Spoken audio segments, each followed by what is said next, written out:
This is the November 2022 paper 2, the Nsc Dbe, working on question 6. Question 6 is trig graphs. It's a trig graphs question.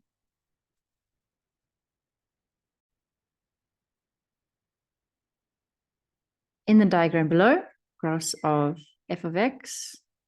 So let's do f here.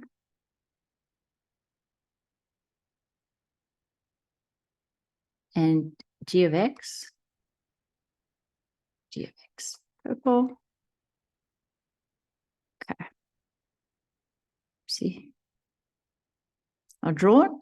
They've given us the interval from minus 180 to 180. From minus 180 to 180. Interval. They've given point A, 60 and K. A over here. And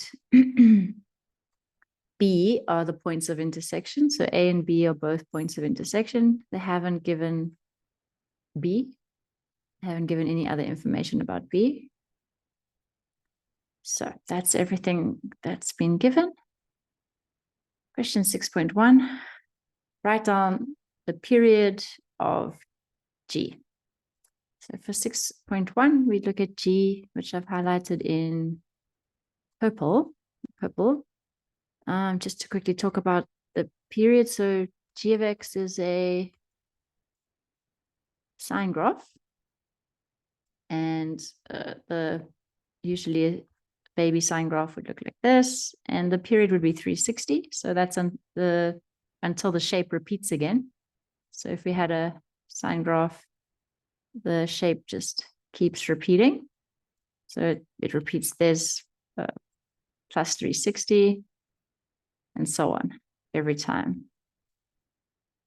But there's a certain parameter inside the graph that changes this. So this 2, is the b factor. So if we had a sine bx, the b factor between the sine and the x, this factor, it stretches or squishes the graph. Stretches or squishes the graph this way.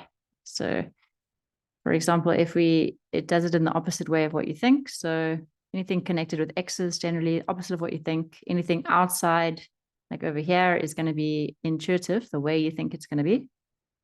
So this is counterintuitively squishing up that graph by 2. So it's a 2. So we just halve all the points, including the period. So this would have been 360, but we take 360 divided by 2. Divided by 2. So our new period is going to be plus 180. The answer, you just simply write 180 degrees is your answer for this question. Question 6. That was question 6.1. Question 6.2. 6.2.1. Calculate the value of K. So we know that K is on our point A 60. K, it's a point on either of these graphs. So it's a point on the graph of G and the graph of F. So I'm going to sub this point into the graph of G.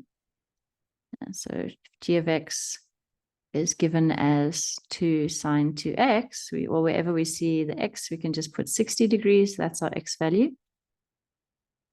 That's a 2. And the g of x is just the y output. That's just the way that we show the y output. So we have some sort of unknown y, which is now going to be our k value. This k is in the y position on the coordinate.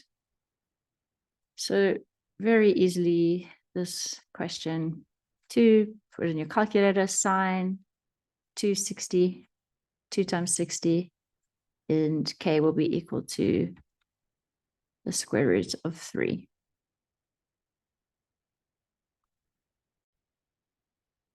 6.2.2, coordinates of B.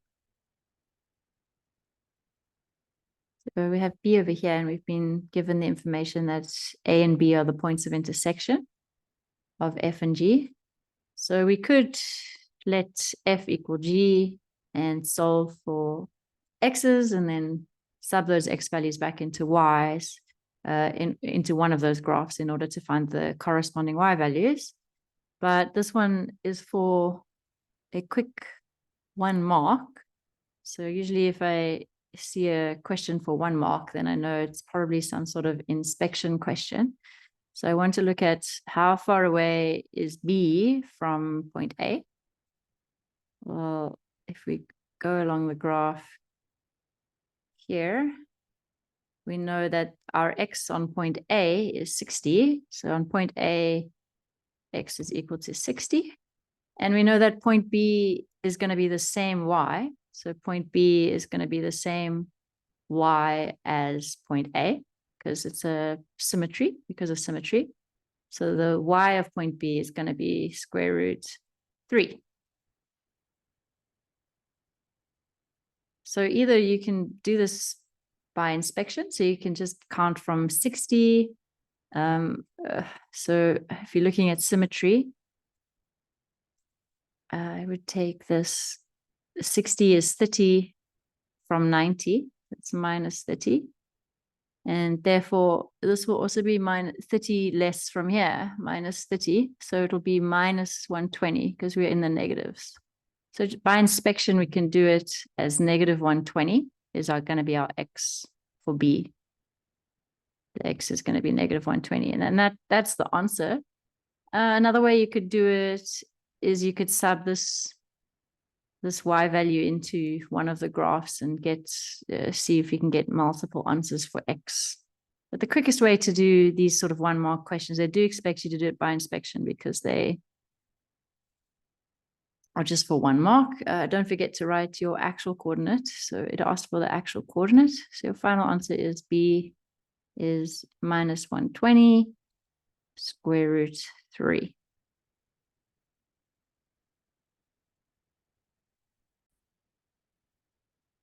.3, write down the range of 2 times g of x. So this notation is 2 times g of x. So we're doing 2 times our g of x, which is 2 sine 2x. And this simplifies to 2 times 2 is 4. So it's 4 sine 2x is our graph that we want the range for. So remember, the range is your y's. What can your y's be? So where does your y range from the top to the bottom? If we look at g of x on the graph, it's the purple one. We had it as ranging from our a value gives us the range. So our amplitude gives us the range. So it would have started on a 2. And it would have, the lowest would have been minus 2. So that was the range. Oh, that is not very, so more over there. Okay. That was the range of the original g of x graph. So the only thing that's changed is your amplitude, your a value, and that has changed to 4. So instead of being between minus 2 and 2, the range of the y's is simply between minus 4 and 4. And just a quick inspection, it does include the 4 and the minus 4 as well.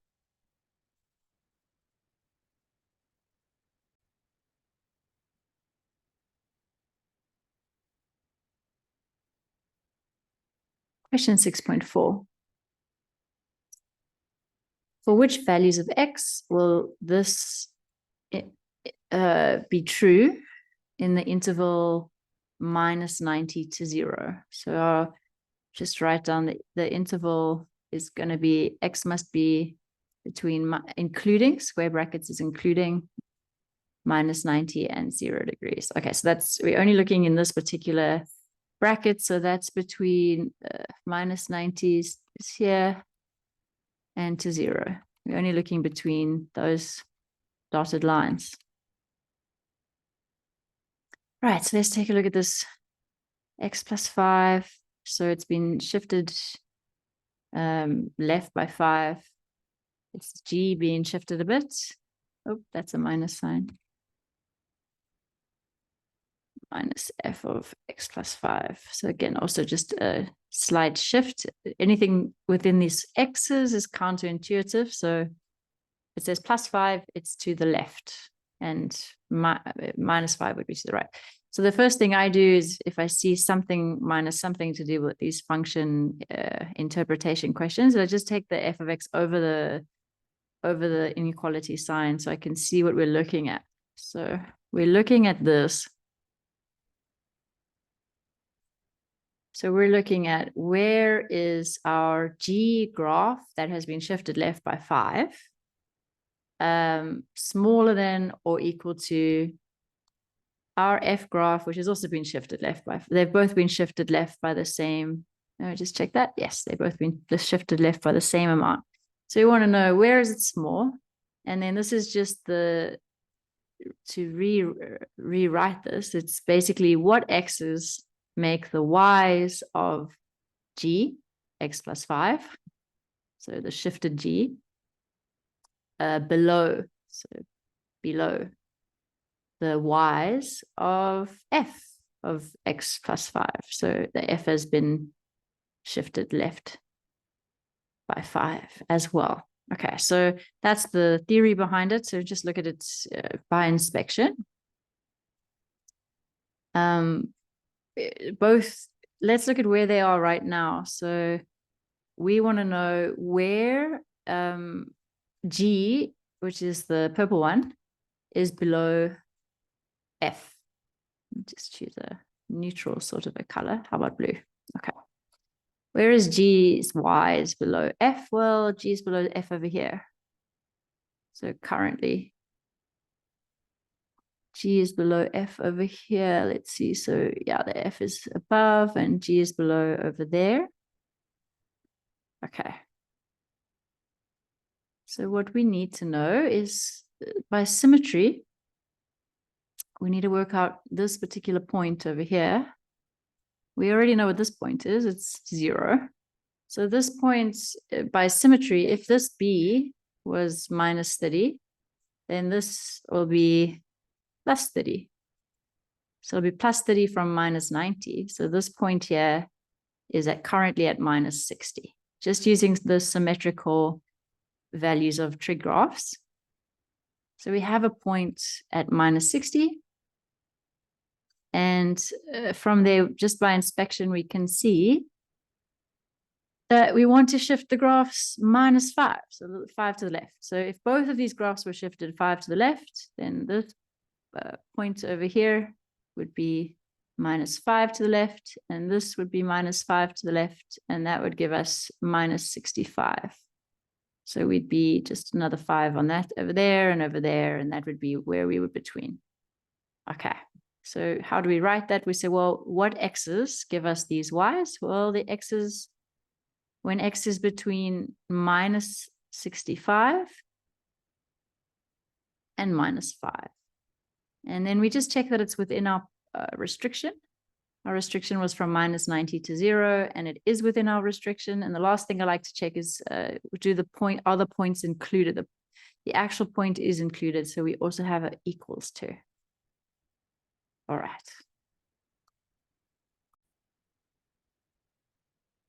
Question 6.5. Okay, so this determine the values of P for which this sine times cos x will be equal to P will have exactly 2 real roots. So this one, I'm just going to go along the mark scheme. This is not my favorite type of question. So following the mark scheme, sine x, cos x. So first thing they want only one. We want only one thing here. So we just rearrange it a little bit. And what they did in the mark scheme is they times both sides by 4. Times both sides by 4. And then they saw that 2 sine x cos x is equal to sine 2x, the double angle identity. So 2 sine 2x, because this is 2 times 2. 2 sine x cos x, 2 sine x cos x times 2. Okay. So the goal there was, as far as I can tell from the mark scheme, just to get one, we want either sine or cos or tan on its own. Reason I don't like these sorts of questions is when I look at it, the two real roots sort of would confuse me, but what I do is just go for what I would normally do for roots. So you want to try and get x's. What are the roots? Are the x's? Okay, we are here. So